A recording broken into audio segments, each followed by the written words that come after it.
President Biden is continuing his trip through Europe while his legislative agenda at home remains uncertain. Today, President Biden met with Pope Francis at the Vatican.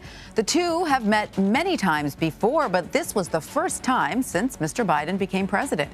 The Vatican said they spoke about climate change, the pandemic, assistance to migrants, and more.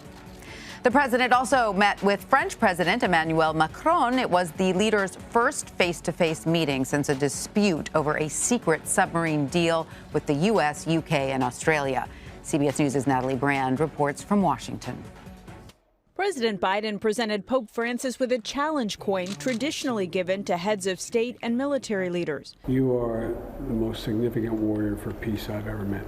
The two met behind closed doors for an hour and a half. The White House says they talked about the Pope's fight against the climate crisis, his advocacy to share COVID vaccines globally, and the economic recovery worldwide.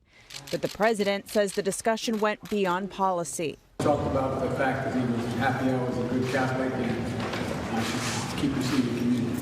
President Biden then had a meeting with French President Emmanuel Macron. It was their first face-to-face since tensions were strained in September when the U.S. sold nuclear submarines to Australia, costing the French a $66 billion deal to sell their subs to the country's military. I was under the impression that France had been informed long before that the deal was not coming through. I honestly thought did not know you had not.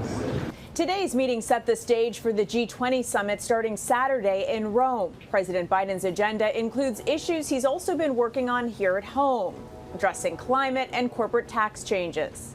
G20 leaders are expected to sign off on a global corporate tax rate.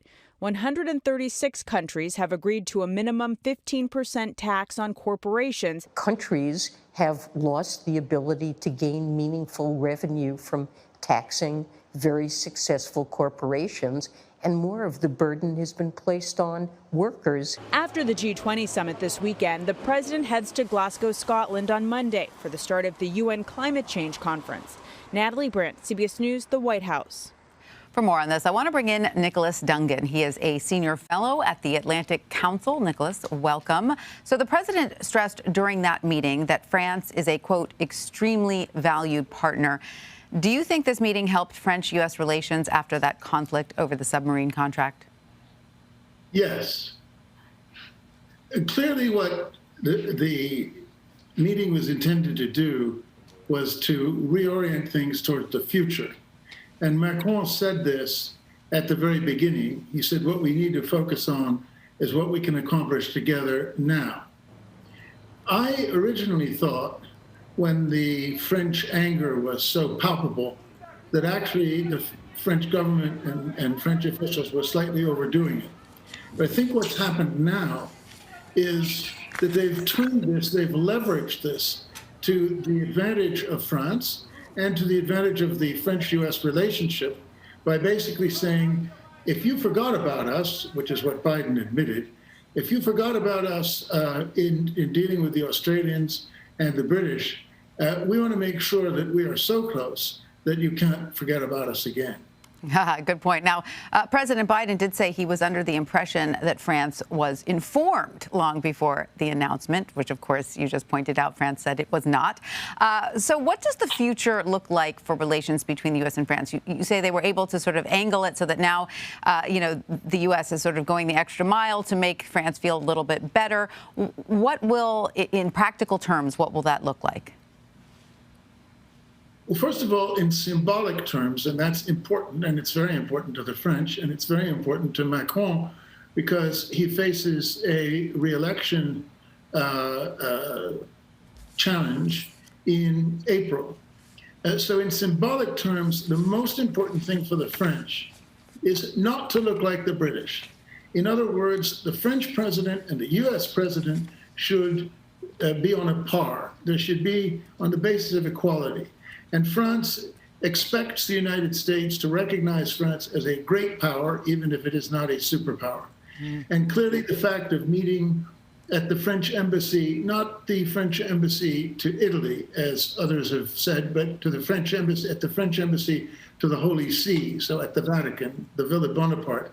The fact that Biden went to French territory, which the Villa Bonaparte is is already symbolically important.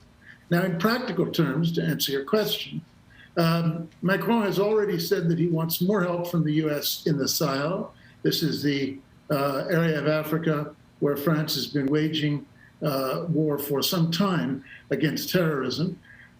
He expects the United States to recognize that a European defense is not incompatible with NATO, which would be something that the U.S. has always said that the Europeans need to increase their defense spending. But the U.S. has also been reluctant, ever since the failure of the European defense community in 1954, to see an independent European defense force.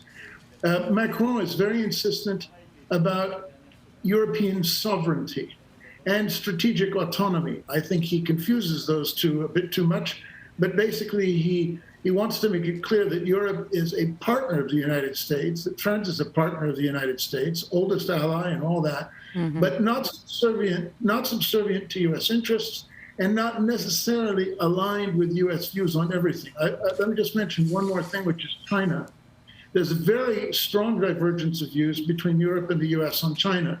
U.S. views China basically as a strategic rival, period.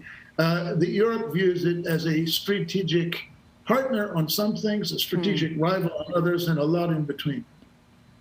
It's a very, very good point. That so those are the issues. Right. Very good points. As you mentioned, President Biden also met with Pope Francis. Can you tell us about the relationship between the two and how that could impact world politics? Well, the interesting thing about the Vatican is that it's a place where a lot of discreet diplomacy can happen. And but I think that the main thing here is that Pope Francis was receiving somebody whom he's known for a long time, seen many times. And obviously the Pope wants to give every possible encouragement to the man who is not Donald Trump. And he also wants to give every possible encouragement, quite clearly, to the man who is only the second Catholic president of the United States in the history of the United States. So I think it was more about warm feelings, but there's certainly scope to use the moral, for the United States, in this case, to leverage the moral authority of the Pope and to be seen as being on the right side of the Vatican and on the right side of history. Absolutely. And the president is in Europe as well to attend the G20 summit and a climate summit. What will you be watching for to come out of those events? Look, the Europeans, Fiona Hill came out and said Trump could get reelected and that there'd be a constitutional crisis every day if he did. The Europeans don't know that there's going to be continuity in U.S. policy. So what I will be looking for is not American leadership, but American co-leadership. That the United States and the other members of the G20, that the United States, the COP26, can actually, to use the phrase that Bob Zoellick used about China many years ago, be a responsible global citizen. And that's, I think, what everybody's going to be looking for. Everybody also realizes that the U.S. domestic situation, the U.S. domestic political situation, is not that favorable to Biden, nor now is the economic situation. So he's got a lot of challenges to deal with. They want America back. They realize that Biden is not America first. He is Americans first. And people are getting used to that. But they also know he can't deliver on everything. And so they want him as a partner, but not as necessarily a leader to be followed. Nicholas Dungan, thank you so much for your insight. We appreciate it.